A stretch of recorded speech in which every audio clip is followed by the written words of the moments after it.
야고보서 1장 5절에서 8절 너희 중에 누구든지 지혜가 부족하거든 모든 사람에게 후히 주시고 꾸짖지 아니하시는 하나님께 구하라 그리하면 주시리라. 오직 믿음으로 구하고 조금도 의심하지 말라. 의심하는 자는 마치 바람에 밀려 요동하는 바다 물결 같으니 이런 사람은 무엇이든지 주께 얻기를 생각하지 말라. 두 마음을 품어 모든 일에 정함이 없는 자로다. 아멘. 아멘. 제목 한번 보시겠습니다. 지혜를 주시는 하나님. 같이 지혜를 주시는 하나님. 탈무드에 이런 얘기가 있습니다. 조금 부족한 아들이 있었어요. 선을 보게 됐습니다. 그래서 어떻게 하든지 이 아들을 장가를 보내야 되겠다 싶어가지고 아버지가 선을 보기 전에 교육을 시켰어요. 첫째, 여자를 만나거든 좋은 인상을 꼭 심어야 된다. 그래서 말을 잘해야 된다. 그래서 첫 번째 말은 사랑 이야기를 나누어라. 그리고 두 번째 얘기는 가족 얘기를 해라. 세 번째 얘기는 철학 이야기를 하면서 끝맺어라. 이렇게 가르쳐줬어요. 그래서 이 아들이 그래서 몇 번 교육을 시켰어요. 첫 번째는 사랑 이야기, 두 번째는 가족 얘기, 세 번째는 철학 얘기로 맞춰라. 그래서 그것을 중얼중얼 외우면서 이제 그 아들이 선을 보는 그게 자매를 만났던 거예요. 당당하게 아들은 그것을 안 잊어먹고 그 자매에게 첫 번째 딱 물었어요. 사랑 이야기라고 그랬잖아요. 그래서 빵을 사랑하시나요? 그러니까 이 자매가 빵을 사랑하지 않는 사람이 있어요? 됐잖아요. 그래서 됐구나. 그럼 오빠가 있으세요? 그럼 물었어요. 오빠는 없어요. 그래서 세 번째 뭔 얘기라고 했어요? 철학 얘기하라고 그랬잖아요. 그래서 그럼 만약에 오빠가 있다면 빵을 사랑했을까요? 그러니까 이 자매가 뭔 이딴 게 다 있어. 그리고 휙 나가버린 거예요. 쫑난 거예요. 자, 그래서 여러분 여기서 주어지는 이 탈무드의 교훈이 무엇이냐면 가르쳐 준 대로 해서 되는 것이 아니라 그때그때마다 뭐가 있어야 된다? 지혜가 있어야 된다. 지혜가 있어야 된다. 그런데 여러분, 그래서 여러분 우리는 살아가면서 하나님의 지혜를 가지고 살아야 된다는 거예요. 하나님의 지혜가 있어야 된다는 거예요. 여러분, 우리가 승리하는 인생을 살기 위해서는 지혜가 필요하다.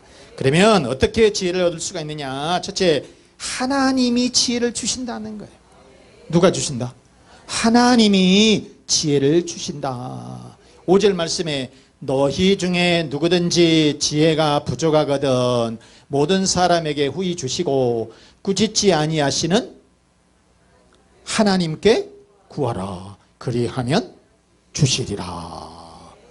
지혜라고 하는 말은 성경에 참 많이 나와요. 성경에 많이 나오는데 히브리 말로는 호크마, 그리고 헬라 말로는 이 소피아 이렇게 얘기를 해요.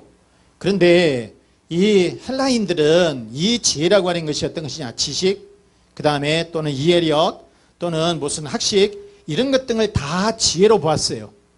그런데 히브리적인 이 사람들은 사고방식은 어떤 것이냐면 이러한 지식이나 이해력을 사용할 수 있는 능력을 말했어요. 그러니까 내가 무엇을 안다 할지라도 많이 아는 것이 중요한 것이 아니라 그것을 사용할 수 있는 능력이 있어야 된다. 이것을 히브리적인 그러한 지혜라고 말했다라고 하는 것입니다. 자, 그럼 여러분 오늘 이 야고보서를 딱 보니까 이 야고보서는 헬라적인 지혜냐 히브리적인 지혜냐, 히브리적인 지혜를 얘기하는 거예요.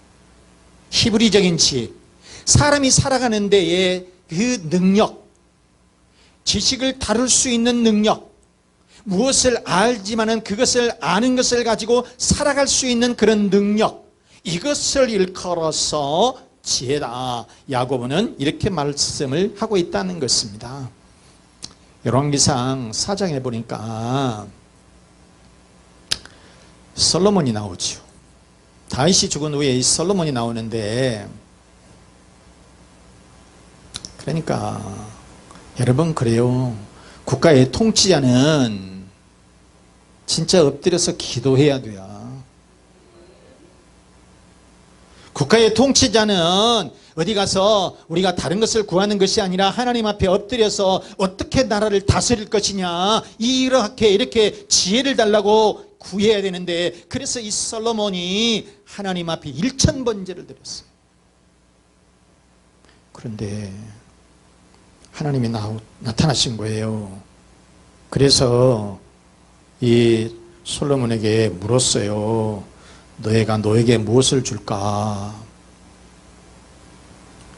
그러니까 이 솔로몬이 하나님 주시려거든 제가 나라를 잘 다스리고 싶습니다. 그러니 지혜를 주십시오. 이렇게 얘기를 했다는 거예요. 그러니까 하나님께서 감동을 하시고 지혜를 엄청 주시게 되었는데, 열왕기상 3장 12절 말씀에 보면 내가 내 말대로 하여 내게 지혜롭고 총명한 마음을 주노니 그랬어요. 하나님께서 이처럼 지혜를 주셨다는 거예요. 여러분, 이런 사업도 여러분, 우리도 사업을 할 때에 하나님의 지혜가 필요한 거예요. 그래야 잘 경영할 수 있고 물질도 많이 벌 수가 있는 거예요. 그런데 나라를 통치하려고 하니까 하나님 지혜를 주세요. 그랬더니 하나님께서 큰 지혜를 주셨다는 거예요. 그런데 곧장 솔로몬의 재판이 나옵니다. 두 여자가 있었습니다. 아기를 같이 낳습니다. 그런데 아기 하나가 죽어버렸어요. 갓난아기가 죽었어요. 살아있는 아기를 자기 아기라고 서로 우기는 거예요. 알고 있는 거죠. 그래서 이 사건이 해결이 안 되니까 왕 앞에 나가게 되었는데, 왕이 갑자기 그냥 칼을 가져와라 그러면서 하는 말이, 이 아이를 둘로 쪼개서 나눠줘라 그런 거예요. 그러니까 진짜 생엄마는 막 기겁을 하고, 아닙니다 내 아들 아니니까 그냥 줘버리세요 거예요. 그래서 솔로몬이 저 여자에게 저 아이를 줘라. 그 유명한 솔로몬의 재판. 그래서 방송가에서도 무슨 일이 있게 되면 솔로몬의 재판이 막 그런 얘기가 나오죠. 바로 여러분 그렇습니다. 이렇게 여러분 지혜라고 하는 것은 누가 주시느냐? 하나님이 주신다는 거예요. 여러분 솔로몬과 같은 큰 지혜를 얻는 그런 여러분들이 되시기를 바랍니다. 그러면 여러분, 하나님은 이 지혜를 우리들에게 주시는데, 자 여러분, 지혜를 누가 주신다? 하나님이 주시는데 얼마만큼 주시느냐? 얼마만큼 주시느냐? 오늘 성경에 보니까 후히 주신다 그랬어요. 5절 말씀에 그랬잖아요. 모든 사람에게 후히 주신다. 후히 주신다. 이거는 무슨 얘기냐면 인색하지 않고 아낌없이 퍼준다는 얘기예요. 인색하지 않고 아낌없이 퍼준다, 그런 얘기입니다. 여러분, 사람이라고 하는 것은 뭘 주려면 한계가 있어요. 아무리 내 자식이어도요, 끝없이 퍼줄 수는 없어요. 아무리 좋은 친구라 할지라도 그냥 모르겠어요. 여러분 1, 2년은 도와줄 수 있어요. 길어봤자 3년이고 5년이고 10년이에요. 그런데 끝까지 도와줄 수는 없어. 그런데 하나님은 주시고 또 주시고 후하게 주시고 넉넉하게 주시고 풍성하게 주신다. 그 하나님이라고 하는 거예요. 그 하나님이다. 여러분, 우리들이 사업을 하면서 하나님의 지혜를 가지고 해야 돼요. 그럴 때 사업이 번성을 하는 것이에요. 지혜가 없으면 내가 가지고 있는 이 사업조차도 일으킬 수가 없고요. 가지고 있는 물질도 지킬 수가 없는 거예요, 여러분. 그런데 그 지혜를 누가 주시느냐? 하나님이 주시는데, 하나님이 어떻게 주시느냐? 풍성하게, 넉넉하게, 후하게, 많게 주신다. 그런 말씀인 거예요. 아까도 말씀을 드렸지만 솔로몬이 하나님 앞에 지혜를 달라고 그랬는데 하나님께서 그래 알았다, 너 지혜는 5년 동안만 쓰게 해주실 것이다. 그게 아니에요. 전무후무한 지혜를 주셨다는 거예요. 전무후무한. 그래서 우리가 열왕기상 3장 12절 말씀 우리 다시 한번 보시면, 내 앞에도 너와 같은 자가 없었거니와 내 뒤에도 너와 같은 자가 일어남이 없으리라. 하나님은 이처럼 이 솔로몬에게 풍성하게, 후하게, 넘치게, 넉넉하게 지혜를 주신 줄로 믿습니다. 그 다음에 또 지혜를 어떻게 주시느냐? 두 번째 보니까 꾸짖지 않으시고 주신다는 거예요. 따라서 해봐요. 꾸짖지 않으시고 주신다. 꾸짖지 않으시고 주신다. 요 말뜻이 무엇이냐면, 그 사람의 약점이나, 달라고 하는 사람의 약점이나 허물을 들추어내지 않는다는 거거든. 그러니까 이 말씀이 무슨 얘기예요? 달라고 하면, 야, 너 옛날에 잘못한 거 있잖아. 그러니까 잘라버리고. 너 잘못한 거 있잖아. 너 지금 잘못하고 있잖아. 그러니까 안 주고. 그런 하나님이 아니시고 달라는 대로 주신다. 풍성하게 주신다는 거예요. 그렇게 여러분, 어떤 우리의 약점이나 허물을 들춰가면서, 그래서 그것을 잘라서 안 주는 것이 아니라 하나님께서는 그런 것을 보시지 아니하고 풍성하게 넉넉하게 주신다. 공부도 진짜 아는 아들 녀석이 있었어요. 맨날 게임만 해. 뒹굴뒹굴 엎드려가지고 소파에서 드러나지고 게임만, 지방에 문장 걸어놓고 게임만 하고 자빠져 있는 놈. 이뻐 안 이뻐? 이쁘겠어 안 이쁘겠어요? 별로 안 이쁘지. 그런데 이 녀석이 아빠 들어오니까 아빠 하고 한 날 게임만 하고 자빠졌어. 그런데 어느 날 지가 아빠가 들어오니까 아빠 뭐 자전거 하나 사주세요. 자전거 사주고서 안 주고서 안 사주지. 하는 말이 뭐라고 했어요? 공부도 하는 놈이 자전거는 무슨 자전거? 공부나 해라 이놈아. 그러고 안 사줘버려. 왜? 사람이 아버지라 할지라도 그 아들의 약점, 허물을 들춰서 안 사준다는 거예요. 그런데 하나님은 이런 하나님이 아니시다는 거예요. 설령 내가 잘못을 했어도, 내게 약점이 있어도, 내가 허물이 있어도 하나님은 이런 것을 따지지 않고 하나님께서는 주시더라. 그렇기 때문에 우리는 여러분, 하나님께 구할 때 염치 불구하고 하나님 앞에 달라고 해야 된다는 거예요. 여러분, 하나님은 우리에게 지혜를 주실 줄로 믿습니다. 그런데 어떻게 주신다? 후하게 주신다. 넉넉하게 주신다. 풍성하게 주신다. 넘치게 주신다라고 하는 그런 말씀인 거죠. 그리고 그 하나님은 우리들에게 꾸짖지 아니하시고 약점이나 허물을 들춰내 보시지 아니하시고 하나님께서 우리들에게 주실 줄로 믿습니다. 그러면 여러분, 우리는 어떻게 해야 될까? 우리는 어떻게 해야 될까? 둘째, 우리는 하나님께 믿음으로 구해야 되는 거예요. 한번 읽어보시죠. 시작. 우리는 하나님께 믿음으로 구해야 한다. 믿음으로 구해야 된다는 거 6절 말씀해 보시면 오직 믿음으로 구하고 조금도 의심하지 말아라 그랬어요. 여러분, 믿음으로 구하라는 것입니다.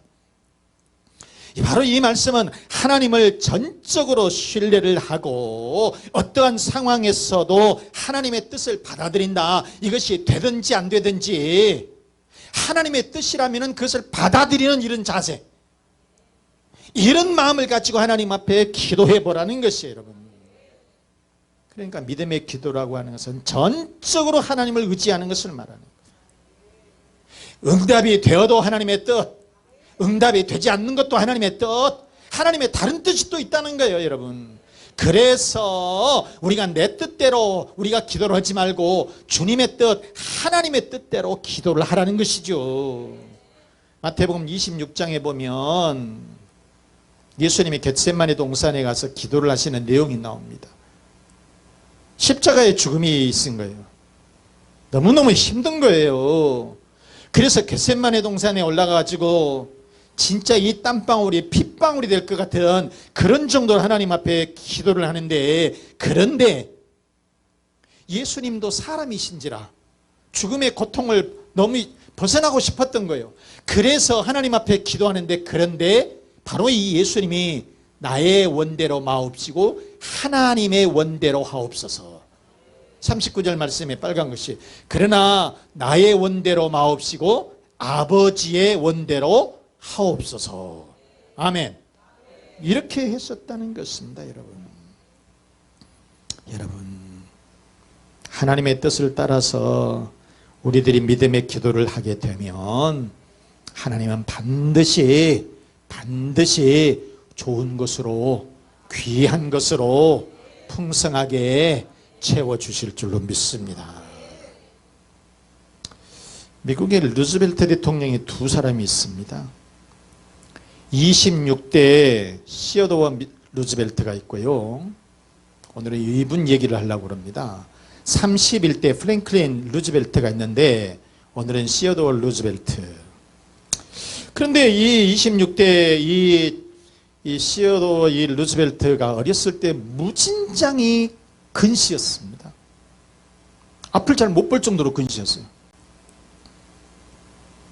그래서 진짜 이 어렸을 때부터 두툼한 안경을 쓰고 다녀야 돼요. 지독할 정도로 근시였다는 겁니다. 대통령이 되었어도 근시가 뭐 고쳐집니까? 제일 힘들었던 것이 이 안경을 쓰고 다니는 거. 뭐 너무너무 두툼한 거예요. 책을 읽을 때는 이렇게 두툼한 안경, 평상시 때는 또 다른 안경. 그런데 지금은 이 안경집이 가볍잖아요. 또 렌즈도 끼고 뭐 이렇게 하지만은 그때 당시는 이 안경집이 강판으로 되어 있습니다. 되게 무거워요. 안 갖고 다닐 수도 없잖아요. 그런데 이 포켓에다 이렇게 넣게 되면 사람 모양이 잘 안 나. 핏이 딱 안 살아. 힘들어요, 그냥. 그래서 하나님 앞에 이 루즈벨트가 기도를 막 하는 겁니다. 하나님, 제발요, 근시를 좀 고쳐주십시오. 제발요, 근시 좀 고쳐주십시오. 그런데 하나님의 응답이 없어요. 대통령이 되어서 어느 날 미러키락이라는 곳에서 연설을 하는데 세랭크라고 하는 이 청년이 프랭클린 가슴에 와가지고 총을 빵 쏴버린 거예요. 총알이 가슴으로 쫙 날아갔어요. 가슴에 총을 맞았습니다. 루스벨트가 쓰러졌습니다. 그러더니 다시 일어났습니다. 그리고 연설을 마지막까지 했습니다. 우레와 같은 박수가 막 터져 나왔습니다. 그리고 연설을 끝내고 옷을 딱 벗어보니까 총알이 안경집에 맞고 튕겨나간 거예요. 그래서 살았다는 것입니다. 자, 여러분, 이것이 무슨 얘기냐면 이 루즈벨트는 기도의 응답을 그때 깨달은 거예요. 하나님이 나에게 근시를 고쳐주시지 않은 것은 내게 생명을 보호해 주시려고 하셨다는 거예요. 내게 생명을 건져주셨다는 거예요. 근시를 고쳐주시는 것보다 더 중요한 것은 루즈벨트의 생명을 보호해 주고 싶었다는 것입니다. 여러분, 하나님이 왜 근시를 못 고치겠습니까? 고쳐주실 수 있죠. 그러나 고쳐주시든 고쳐주시지 않든 우리가 하나님을 전적으로 신뢰하고 하나님 앞에 기도해라. 하나님 앞에 달라고 해라. 그것이 응답이다. 그것이 응답이다라고 하는 것입니다. 여러분, 루즈벨트는 연임에 성공을 했고요. 나중에 노벨 평화상까지 받습니다. 그래서 미국에서 조지 워싱턴 대통령, 에이블렘 링컨 대통령, 그 다음에 또 엘리자베스 대통령, 이렇게 큰 인물이 되었다라고 하는 것입니다. 여러분, 이처럼 고치시든 아니시든 그분을 철저히 신뢰하는 믿음, 이것이 믿음으로 구하는 것이다. 믿음으로 구하는 것이다. 그래서 시편 81편 10절 말씀에 나는 너를 애굽 땅에서 인도하여 낸 여호와 내 하나님이니 내 입을 크게 열라 내가 채우리라. 아멘. 아멘. 여러분, 사랑하는 우리 교우 여러분, 하나님이 우리들에게 지혜를 주실 줄로 믿습니다. 그런데 그 지혜는 후하게, 넉넉하게, 풍성하게 주실 줄로 믿습니다. 특히 꾸짖지 아니하시고 약점이나 허물을 들춰내지 않으시고 우리들에게 주실 줄로 믿습니다. 여러분, 사랑하는 우리 교우 여러분, 여러분의 가정마다 자녀들마다 그리고 일터마다 풍성한 지혜로 승리하는 여러분 되시기를 주 예수 그리스도 이름으로 축원합니다. 축원합니다. 이 말씀 생각하면서 하나님이 우리를 지혜를 주십니다. 그리고 하나님께 우리가 믿음으로 이 지혜를 구합시다. 우리 가정에 평안을 주시고 자녀의 앞길을 인도해 주시고 건강으로 채워주시고 우리의 사업과 우리의 직장의 번성으로 채워 주옵소서. 다 같이 우리 하나님 앞에 기도하겠습니다.